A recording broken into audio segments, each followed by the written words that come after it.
Welcome to the Archive Room podcast. The Nation Station, Manx Radio.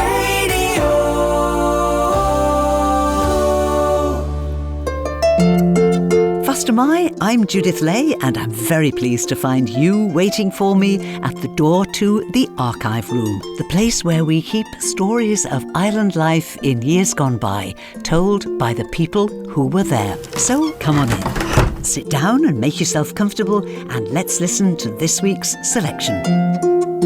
Today, I'm taking you to Lauriston Manor House on Ballaquail Road here in Douglas, and we're going to meet a most extraordinary character. Born in Leeds in 1896, he studied psychological medicine, the occult, hypnotherapy, and using psychic mediums in diagnosis and treatment, acquiring no less than 30 different awards and qualifications, each with a set of letters to put after his name. Some were genuine, some were questionable, and none of them had anything to do with a knighthood, but that didn't stop him calling himself His Excellency Sir Dr. Alexander Cannon. After a few brushes with the governing bodies of traditional medicine, who mistrusted his rather unconventional approach, Dr. Cannon set up in private practice in London's Harley Street, specialising in the treatment of nervous diseases, using exotic remedies such as electrotherapy and Tibetan hypnosis techniques. He discovered the Isle of Man just at the outbreak of the Second World War and lived first at Ballamore in Derby, then in Belawn House in Maloo, before finally settling at Lauriston Manor House with not only his lucrative private clinic for the treatment of nervous diseases, but also a place to indulge his fascination with magic, the Enchanted Hall. Dr. Cannon died in Douglas in 1963, and some years later, in the mid-90s, David Collister set about reconstructing the life of this curious character through conversations with people who actually met him. They live on in the Archive Room, and so tonight we can decide, was Dr. Alexander Cannon a second-rate magician with sufficient money to indulge his passion, or, as a leading doctor in the British Medical Association claimed, a brilliant mountebank, boastful and always telling lies? So let's start with the basics. What did he look like? He was quite rotund when he came here. He was a bit of a mystery man, really. Everybody a little bit feared of him. In his presence, he spoke down to you, not to you, down to you. Yeah. And I worked in the Highway Board as a junior then, and he came in for various things. And I remember we had to send him an account for something, and if you didn't put all the letters that he had behind his name, he sent it back to you. It was unknown. So you always had to make sure there was about 35 to 40 letters after his name. He just went round the town, and he had wing collar, just like a Mr. Pickwick he was like, really. That's how you could describe him. A black overcoat and a winged collar. He had kind of a ruddy complexion. Flamboyant, with his wing collar and bow and spats and pinstripes and his astrakhan collar. And his buttonhole, of course, which was an artificial one. Very pleasant, sort of jocular showman, yes. And, of course, he held his magic shows. And if he liked you or he met you like that, he would invite you to them. Yeah. I went to a few of them. And one of them, he imported a lot of magicians from across. He was a great person for the Indian rope trick. And he would have given anything to have been able to do it correctly. And I remember on the stage one night, and I think he opened the show, he had a little boy there, and he did it to the right-hand side of the show. You can more or less see it now, and did all the antics first, and then this little boy came out, and he went up the rope, very to music and what have you like that. and went and then disappeared right up the top of the stage and never came back. There was like a frill at the top and there'd be some exit there. Then, of course, we were all amazed to see this boy go and he never came back. And I suppose that's where he got the reputation, you know, that he was a funny man. He disappeared. Yes. What do you remember of the Enchanted Hall itself then? It would accommodate, I would think, a good 80 people. Yeah. Just a normal stage, like you'd see in a church hall, really. Yes. But gloomy, you know, and it was like a bit of a tunnel to get into it. Yeah. You walked along a long corridor, which was like a tunnel. Some people were happy to talk with David Collister, but asked that their name would not be broadcast. Of course, David agreed, and so I honour that too. But someone happy to be named, who can tell us quite a bit more about the Enchanted Hall, is Bill Risley, a magician himself and a member of the Magic Circle in Manchester. You remember it well, do you? Oh, I do remember it well. I spent many happy hours in the Enchanted Hall with Dr. Cannon. It was a beautiful hall, and all round the sides were all artifacts of his collection of old-fashioned things. Beautiful snake, a cast-iron snake that I used to look at, and I thought it was wonderful. It had 7 heads, this snake. It wasn't an ordinary sort of seating you get in a theatre. Everybody sat in a little armchair, and it was very comfortable.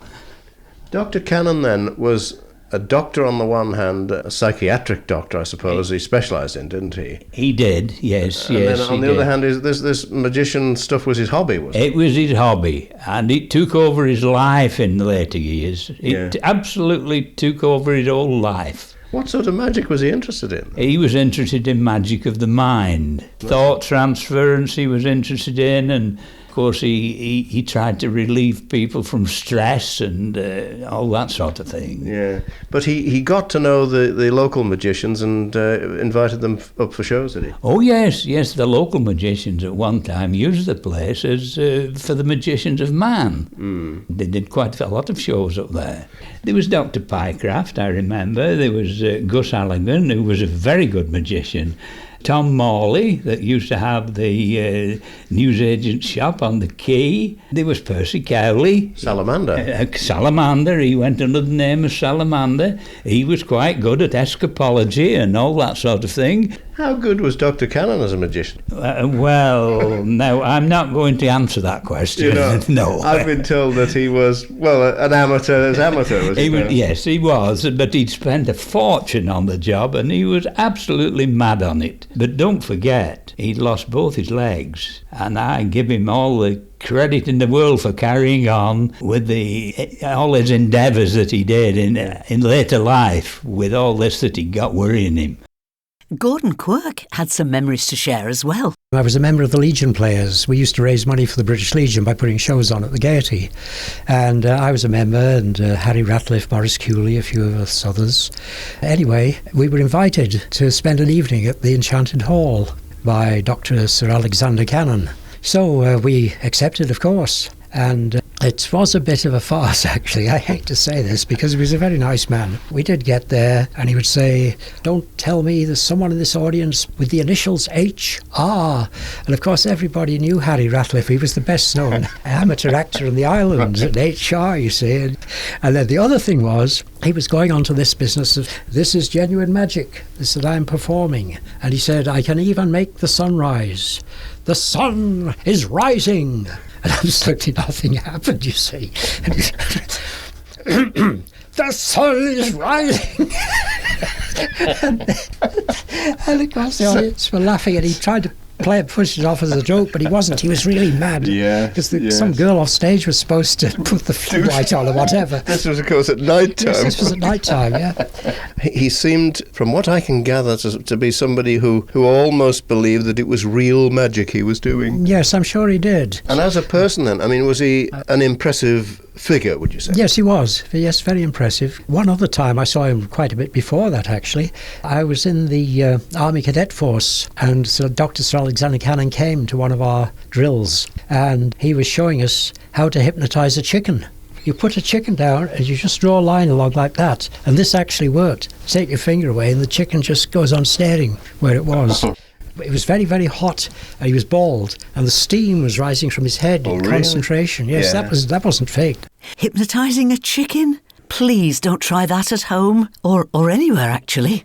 Barbara Wiseman might never have met Dr. Cannon had it not been for her father, John Jury, a piano tuner by profession who was also interested in magic and quite fascinated by Dr. Cannon. This man, Dr. Cannon, seems to have had these two personalities where he was the serious medical man on the one hand, and yet something of a joker, the magician, on the other hand. Is that how you'd sum him up? That's right, yes, he was a showman. Well, dealing with the showman side, your father really got you into and interested in him. Yes, I used to go along to the shows of the magic, and You went to see the shows at the Enchanted Hall, then, did you? that's right, yes. What sort of things did you see there? Oh, levitation, manna from heaven, and the talking skull, which was a clockwork mechanism unknown to everybody, and my father brought it home one day to repair the mechanism. Of course, my mother was horrified at having a skull in the house. She said I wanted nothing to do with it, and of course when she found that he'd hidden it in a box under their bed, actually, well, I can't tell you what she said about that. It was really funny.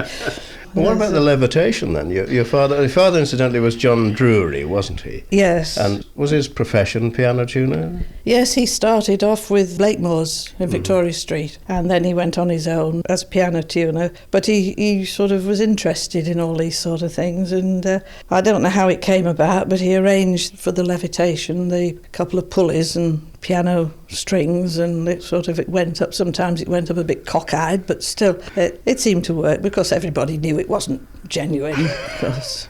And then I don't know who it was used to throw bits of cakes and things from the manna from heaven coming down. There were tickets, I think, to get in there. There was quite a lot of people used to go. Yeah.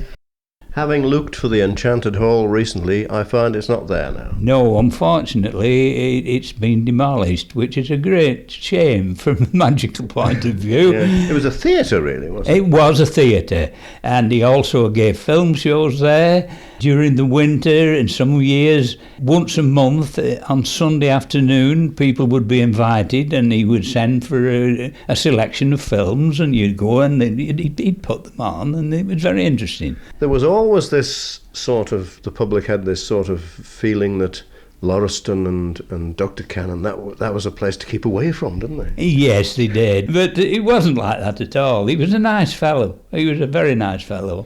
He was almost a Jekyll and Hyde character then, in a way, because on the one hand he was doing this serious treatment of patients. Yes. On the other hand, there was this showman. Do you think he really was a sort of frustrated showman, and that's what he wanted to be in life? Yes, he was certainly a frustrated magician. Alongside Dr. Cannon's magic shows was his private clinic for the treatment of mental disorders.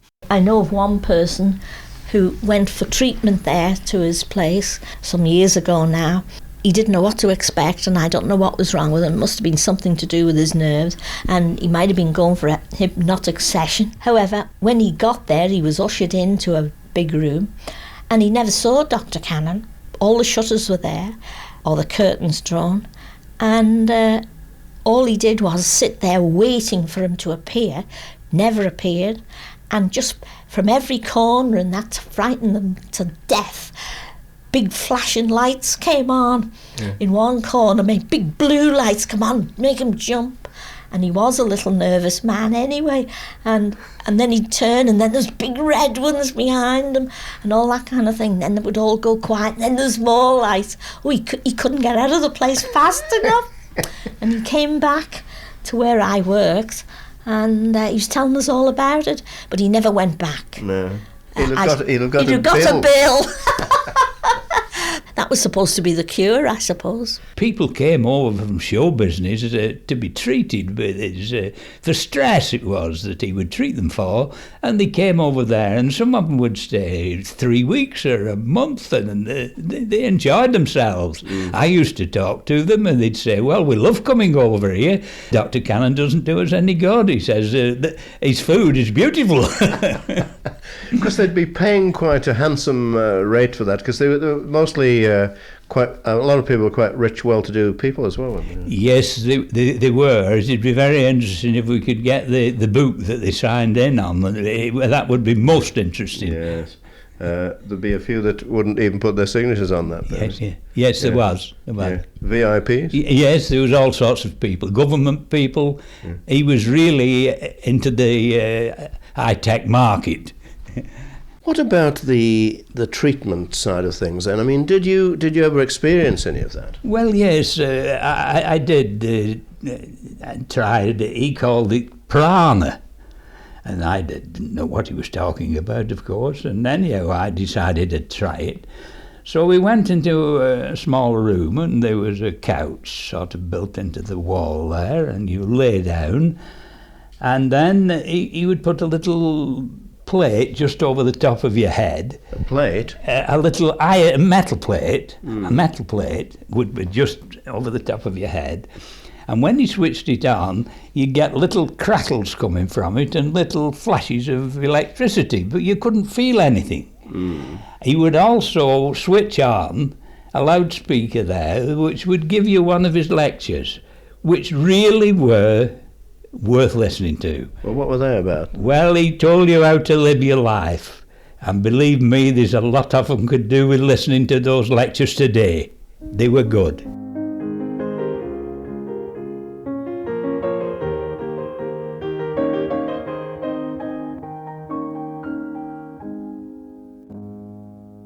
Bill Risley, Gordon Quirk, Barbara Wiseman, and a contributor who asked not to be named, all sharing memories of magician and therapist Dr. Alexander Cannon.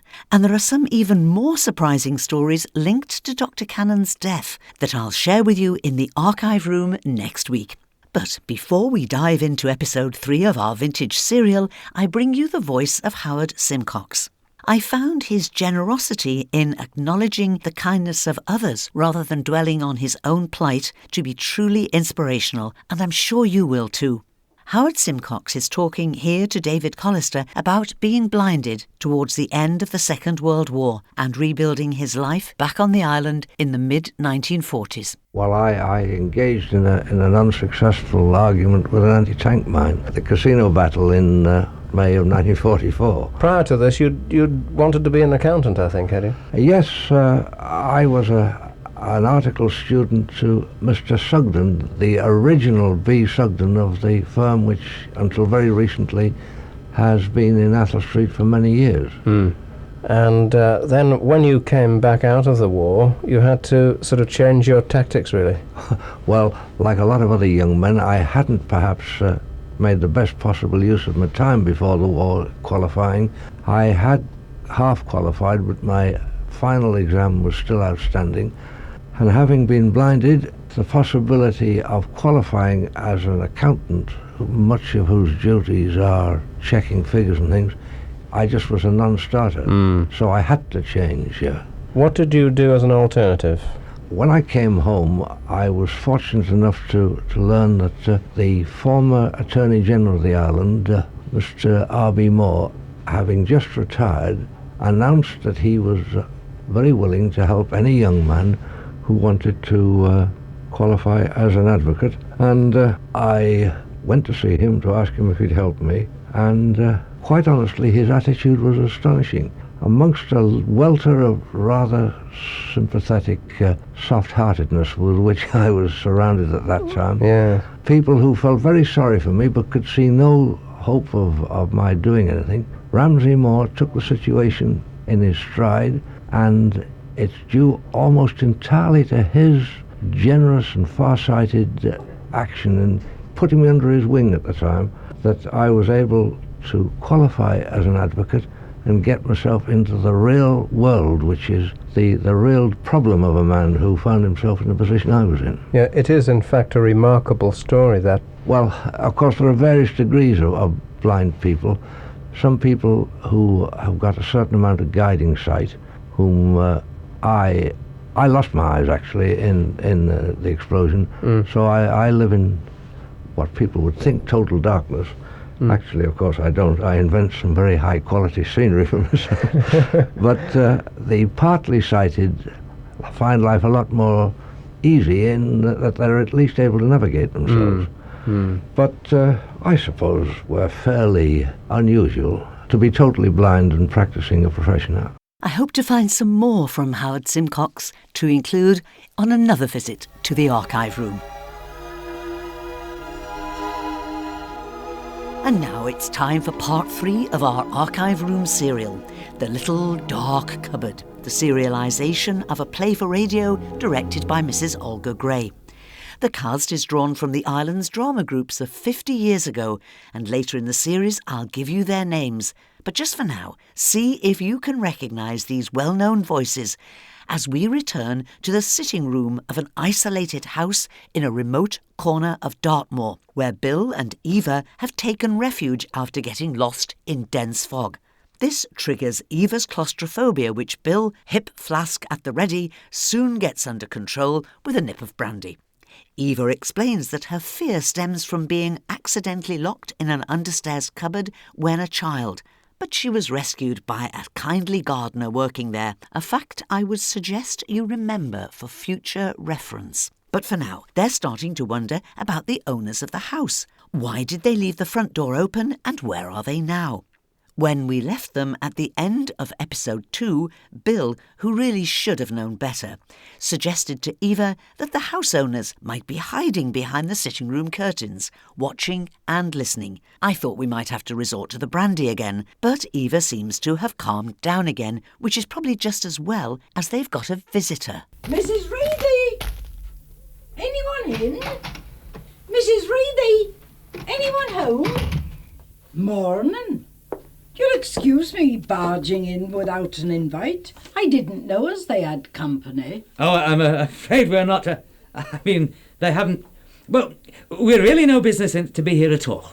Oh? The fog, you know, it came down so suddenly that, well, I'm afraid we lost our bearings, and when the house loomed up, we yielded to temptation and walked in. Hikers, eh? I beg your pardon? Oh, yes, that's right. Hikers. My husband and I are on a little walking tour of Dartmoor. Hikers indeed. Striking with lightning is what I say. Swarming all over the place every summer like a plague of pesky locusts. Rantanning on the door from morn till night. Could we have a glass of water, missus? My friends took ill with sunstroke. Oh, my friends fell into a bog. Or, my friend's been bit by a hadder. I'd give 'em adders, I would, and bugs and sunstrokes, the old darnation lot of 'em. And where are they? Where's the captain and her? Well, if you mean the people who own this house, we haven't the faintest idea. Mean you just marched in, unbeknown to 'em? Well, we did knock and shout, but we couldn't make anyone hear. That's hikers all over. Knocking and shouting and acting as though they bought the old blessed earth. Perhaps they'm upstairs. Mrs. Reedy! Mrs. Reedy! If you'm upstairs, you better come down quick. There's a couple of hikers has got into your parlour. Perhaps gone to Ticklepenny for the eggs, I bet. Eh? Ticklepenny Farm. I'm bound for there myself. And I thought if there's anything they wanted, I could save their feet. Oh, but surely they'd never start off in this dreadful fog. They'd never find their way. Find it blindfold, same as me. There's one thing I'll say for you. Hiker or no hiker, you're decenter dressed than most. Oh, well, thank you. If there's one thing makes my gores rise, it's uzzies in trousers. It's as my old dad used to say. A woman in trousers is like a badly stacked load of mangles, too heavy in the rear. Yes, I see what you mean. Oh, but do tell me, is Mrs. Reethy the Mrs. Reethy? I mean, is she Alison Reethy, the painter? That's right. See that picture? Did that with her own hands, she did. It's supposed to be a bunch of flowers. Oh, it's beautiful, beautiful. Oh, I can't tell you how excited I am at finding myself here in her house. You see, I've always admired her work so tremendously. Work? Huh. If she set to and painted a skirting border and hen house, that's what I'd call work. What's she like?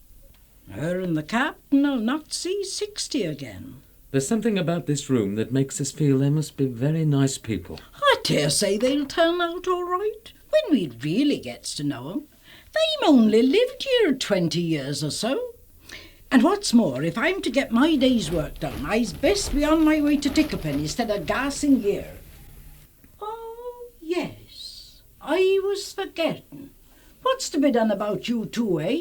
Leaving you here where you've no call to be. Oh, come now, we look respectable enough, don't we? That's as maybe.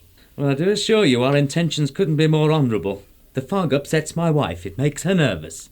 We only ask to be allowed to stay until it's cleared a little. Which it'll do at noon, neither sooner nor later. Dartmoor's no place for them what's afraid of a bit of mist. As he'll have found out to his cost by now, I'll bet. He? This year convict chap what gave him the slip at dusk last night. You mean there's a convict escaped? From Princetown?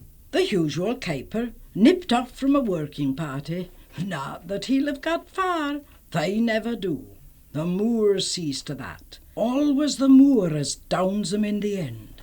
I've heard tell of some as have been sobbing and shaking like children when they was found. Aye, and only too glad to give theirselves up. But surely they must know they haven't an earthly chance. He may be out there now, this man, hiding in the fog, quite near to us. He may even be somewhere in the house. He'll not venture to these parts. They never do. They'd have to cross the worst stretch of country in the whole of the moor. The Devil's Own Acre, as it's called.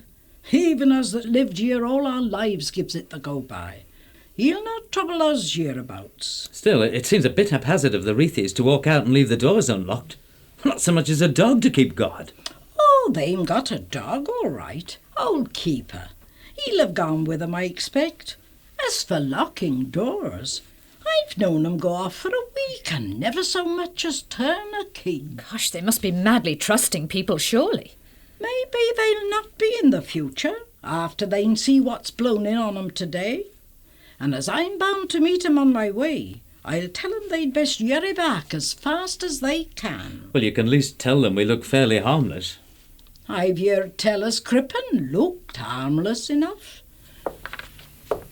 Morning to you both. As the nameless neighbour leaves, will the fog lift at noon? Will the Reethies come back with the eggs? And will smooth-talking Bill land them an invitation to lunch? Find out next Thursday in episode 4 of The Little Dark Cupboard, the serialisation of a play for radio recorded and broadcast on Manx Radio 50 years ago. And I'll have more memories from great characters of island life when we meet at the archive room door next Thursday evening. But for now, let's close the door.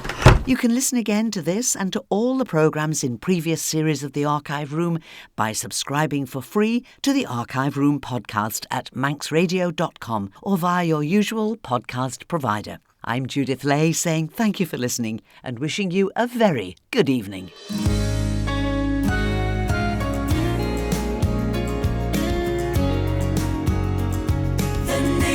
Station.